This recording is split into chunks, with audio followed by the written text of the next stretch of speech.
Have you been grinding Valorant non-stop, but no matter how much you grind, you seemingly stopped climbing? Well, there's actually 8 big things that you need to do, and if you don't, you will never improve and you'll be stuck in your current rank forever. Well, Timmy1738 ranks past you in a couple of months. Now, the first problem is that you have the wrong mindset. If you take anything away from this video, you need to understand that in every single game you're in, it's not your teammates that's throwing, it's not smurfs that are holding you back. The only constant every single game is you. And I understand it's super easy to get into the mindset that you are the best player in every lobby you're in. We get to watch our Reynas run it down and get 0 kills while we don't see our own mistakes. But the hard reality is that if you're the only constant in every single game, then it's your factor that dictates whether or not you win the multitude of games over the long term. If every single person on your team brings a certain level of impact on average, you need to be consistently a higher factor in every single game you're in. If this is consistently true, you will 100% climb.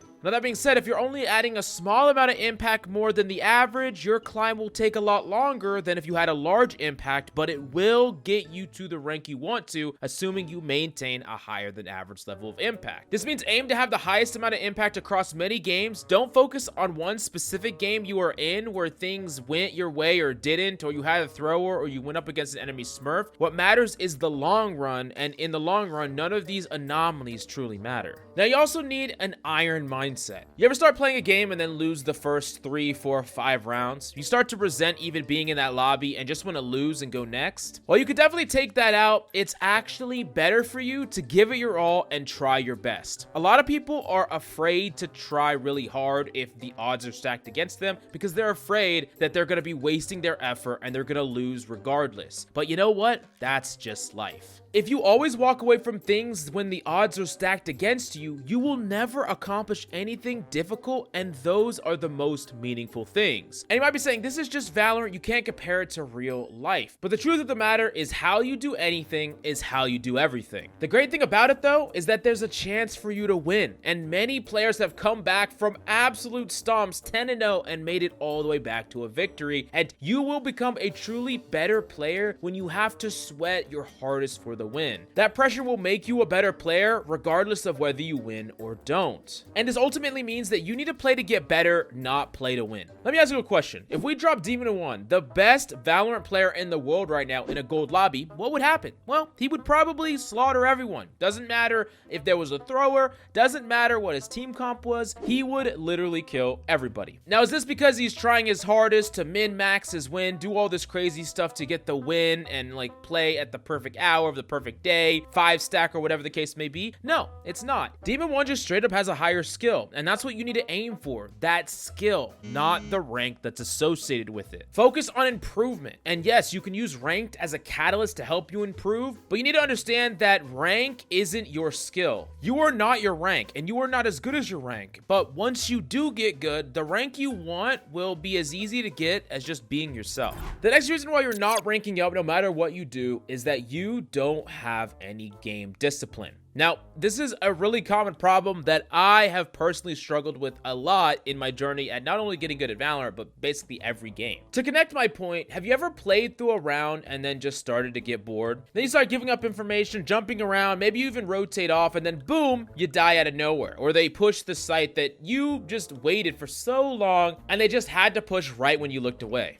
It's important to understand that discipline is part of the struggles in Valorant. You have to be very patient and willing to commit to the possibility of things happening, but more than that, that means that actions should have reasons and they should be not tied to your emotional state. Are we slaves to our emotions, or can we control them, reel them back in, and focus on the actual objective? And one of the big problems that happens with this is ego pushing. This is a huge mistake where one player will get a kill and then they'll want more and more and more. And logically, you are actually risking throwing away your advantage that you initially got with your first play, and practically you're more known, more expected, and the enemy knows where you are, so you're less likely to get follow-up kills. But it's really important to be willing to cut away from a small win and walk away a winner. Let me relate it to blackjack for a second at the good old casino. 99% of players will keep playing, and guess what? The house always freaking wins, and you end up flat broke. But for the one who wins at the very beginning and is willing to walk away, you lock in that value and your entire trip ends up a dub. This general idea translates directly into a game like Valorant, where you are not gambling for more and more and more. You're locking in the guaranteed value that you already received, and you're walking away as a winner and not someone that is risking everything they've already earned. Now, the last part of this is just playing fast and loose, which is directly connected to the first 2 points, and many people like to play fast and catch their opponents off guard, doing something like wide swinging with a run and gun weapon and just completely ignoring the fundamentals for the intent to just do something unexpected. Now, this can be a legitimately good strategy, but it needs to be done with intent and not just because. Only going with the flow and moving along will actually cause mistakes if you're just completely neglecting logic and fundamentals, and it's really important that you have a disciplined style that is willing to do things like this on purpose and not just because you're bored or you feel like it. This lack of discipline and lack of control in your gameplay will create massive inconsistencies from game to game, and is one of the biggest reasons why players don't know what they're doing wrong, and then they have no idea what they need to do to get better or climb. Now, the next thing that's really holding you back is your mechanical skill. And I'm not just talking about your aim here. I'm talking about you ignoring the mechanical requirements you need to climb, and this can come in a lot of different ways. The first way is that people run away from certain weapons, and I personally did this a lot myself. One of my big problems that stunted my development as a player is my avoidance of certain weapons that I found harder to get value with. This was honestly with rifles, specifically the Vandal. My movement and crosshair placement was pretty bad, so why do that when I could just farm with an AWP, shotgun, or SMG and get victories that way? But there was a certain skill rank where my skill just absolutely plateaued. And if I wanted to get good, I would actually need to play much worse in the moment, but it would better set me up for the future. And I dug myself in that rut and was unwilling to dig myself out of it, and it took me a long time to do so. Another huge problem with your mechanical skill is your inconsistency. The first game you're 10s absolutely popping off, and the next game you're A2 Guapo and you can't hit the broadside of a barn. At the end of the day, practice makes perfect, and mechanical warm-up and training every single day before your play session will have this on point, and your consistency will be much better, and your mechanical skill will improve much quicker. Now, this doesn't need to take hours. Just 10 minutes set aside before your play session is all you freaking need. Now, tell me though if this sounds like you. You watch all these aim guides telling you to dead zone and counter strafe and aim train, but nothing seems to fix your aim. Chances are you're heavily overcomplicating this process, and that's where we come in. Our cores are designed to simplify the game into stupid simple terms that anyone could use to start climbing. It's like if you were just given a checklist to start top fragging in Valorant. Just that easy. Recently, we broke down players like Shroud's aim into simple 6-step methods that every player can follow and start dominating their matches. Aimers like Shroud have spent thousands of hours perfecting their craft to get to the point they're at today, and the problem is most of you don't have that kind of time to get good at Valorant, and the game isn't exactly too fun when you're not that great at it either. That's why we put in time to simplify the game for you, so you can focus on the things that actually matter and climb as fast as possible. Don't just take our word for it though, because we offer a rank improvement guarantee, so if you don't climb, you don't pay. This is a promise to you that our product really does work. Check it out in the links below right now, and we'll see you there. Now, the next big reason that you are not improving and you're stuck in the rank you've been in for way too long is your lack of hero mastery. And one of the biggest indicators of this is that you jump around from agents all the time. We look at your match history and it feels like you're just playing one agent and then a next and then a next. And while initially learning many heroes is good when you first start, you eventually want to double down on a small hero pool. This is mainly to get as much experience with variants from map to map and game to game as you can, learning how to play against different characters on the same map, learning how to play with different agents on your team, and learning how to mix up how you're playing against the same strategies or different strategies from round to round and map to map. And you can only do this if you're playing the same character a lot. You really need that repetition, or else you're not going to get that double exposure and you're not going to be able to make adaptations from game to game. So I would really suggest here to lock in your hero pool to 3 agents or less, but even 2, sometimes even 1, depending on what that agent is. If it's a really meta character that is always going to have a place in a composition, you can lock your agent pool to be very, very small. But the next big problem is your inconsistencies in your ability use. While you're using your abilities and you're getting some value out of them, have you ever stopped and thought about what your ability usage is doing, or if there's any way you could do the same thing but better? A lot of people find something and they just kind of say that that that's good enough. Oh, this flash is good enough. This smoke is fine. That molly kind of works. This is all good. But almost always there's a better way to do things. There's a better way in order to make things more optimized, and that is what you need to seek if you want to truly master your character. You should know that character inside and out to the point where you could legitimately teach someone a ton of advanced tips on your character of choice that they wouldn't even know. On top of that, you need to be willing to put in the work outside of games. Server work is incredibly important, and most people don't want to put in the work outside of a game. They don't want to practice lineups. They don't want to learn interesting techs that you can practice and learn. But here's the thing, you gotta be willing to do the work. Spend the freaking effort. If many are willing to and you are not, they're gonna be higher ranked than you. But if you're willing to and many are not, that's one of many things that can be used to get a leg up on them, and it's one of the reasons why you can be in a much higher rank than them and quickly outrank all the people that are not willing to put in the effort that you are. And that's really, really important. Now, another key factor to all of this that combines everything together is you need to be able to evaluate your weakness. Every single player has a different weakness in their own play that they need to quickly evaluate, or you don't know what to work on. And the easiest way to do this, first off, is just to do self-auto reviews. Recording and watching yourself is really important to find out where you went wrong. You can see your deaths, your ability and ult use, and general positioning, and you can see exactly what you need to work on. The easiest way to tie this in to your mistakes is when you die. Did your play here result in you dying? Was there a way to use your ability better, your ultimate better, position better, that would have prevented your death? These are things that you need to think about, and if you do these more, you're going to start to see the patterns in your own play and find ways to fix it. But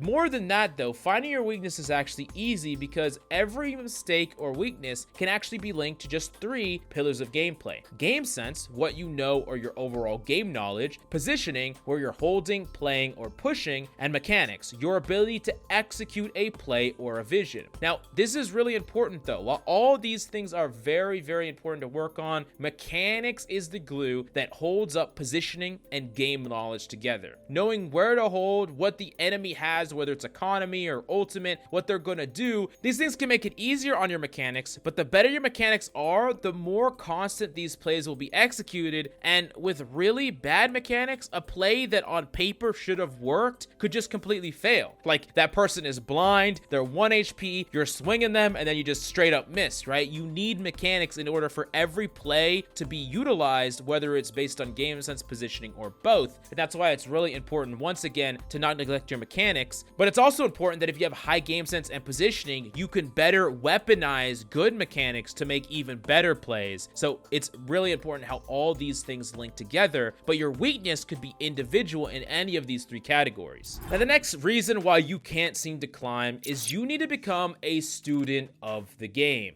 Someone who's a student of the game is never deciding that they already know enough. A lot of times when people have played a game for a while, they make certain assumptions about what you should do. They decide what counters what, they decide what strategy is good, and they basically lock that in. But I don't need you to be something that's hardened. I need you to be something that's unmolded, moving like water, constantly able to change your mind on things, and most importantly, willing to try different approaches. You need to make sure that you never decide that you know enough, and always be someone that is seeking more knowledge, seeking more strategies, understanding more things, and never thinking that you have it all figured out. Because if you did, you would be the best player in the world. And we don't have it all figured out. No one does. And it's important to always constantly challenge yourself and learn and increase that game knowledge of yours so that you could be better, outplay people more, and give yourself the leg up. Because just seeking mechanics and one taps and being able to constantly outplay people that way is only going to get you so far. You also need the other piece of that puzzle, which is overall understanding of the strategy and complexity of Valorant. Now, a great way that you could do this is by watching pros and streamers. You should watch why pros are holding the way they are. What are they holding and how? How are they using their pre and mid-round utility? How do they use their ultimates? In what way and what value do they get out of them? These all add up to small changes that you could make in your own play to improve you. And this is why, if you ever get the chance, whether you're just chilling, relaxing, eating some food, watch a streamer or two out and look at what they do and why. Now, the next thing that is holding so many people back, and it could be really simple, give you 5-10 percentage points that is going to help you start having a positive win rate, is having better communication. Effective communication can create some of the easiest wins imaginable, and I know that it becomes really easy to think that your teammates are trash and they're not worth communicating to, but simple comms can make all the difference and can turn even pretty bad teammates into someone that's effective to help you win rounds. A quick location call, a ping, or a death call are all it takes to have really great impact. You don't need to say a lot. Be someone of few words, but make sure that every word that leaves your mouth is helpful and impactful. Now, in reality, some people are going to just want to not communicate at all, but non-communication just shows a lack of effort. If you don't care enough about communicating to give you more percentage points, then do you really care about winning at all? Even pro players will comment their games, so why can't you? And you might say they are pros, they have to, but I would say that they only became pros because they actually care and put in the effort. Once again, how you do anything is how you do everything, my friend. Now, granted, any form of negative or passive-aggressive communication should be blocked or muted instantly. Your mental state is incredibly important for your play and overall enjoyment to prevent getting burnt out, so do yourself a favor and get rid of that instantly, and don't engage anyone that is just trying to affect your mindset. That's one of your most important things that you need to protect while you're grinding, playing, or pretty much doing anything in life. Now, last but certainly not least, you need to understand that not everyone climbs the same. Something that can hurt or make someone feel bad is when you're ranking up slower than other people you know, or just other people around you. You compare yourself to others and you end up getting disheartened. But in reality, you should never compare yourself directly to others in a way that puts yourself down. Everyone improves at a different rank, and you could easily shoot up in rank when you fix one of your weaknesses. You could have great game sense and positioning, but your mechanics are lagging, and the second you get that mechanics to a certain level, you shoot up the rank. Or maybe you don't understand how to play certain maps, and once you learn that, you'll shoot up in rank. So don't think that everyone just improves in a very linear way, because they don't. But more importantly than that, you should instead compare yourself to your past self. Just strive to become the best version of yourself instead of constantly comparing yourself to others and allowing that to affect your mental state. But if you take every single one of these things in and apply them, I promise you, you will climb. This is not clickbait. This is not a lie. You will climb. I guarantee it. But like and subscribe if you enjoy the content. Thank you so much for coming by, and we'll see you next time.